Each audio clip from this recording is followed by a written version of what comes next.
We guide you through how to use Twitter X community posts. So the first thing you need to do is to open the X app or go to the website and make sure your account has communities enabled. Then tap on your profile and look for the community tab.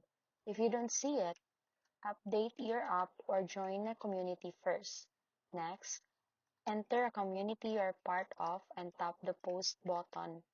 Then switch the audience selector from everyone to the specific community you want to post in. Type your message, add media like image, videos, or polls if needed, and keep your content relevant to that community's topic because moderations or moderators can remove off-topic posts.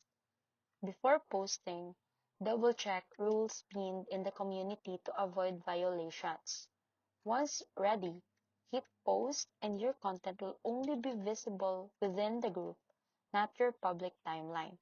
To boost engagement, reply to comments quickly and stay active in discussions. And that's it.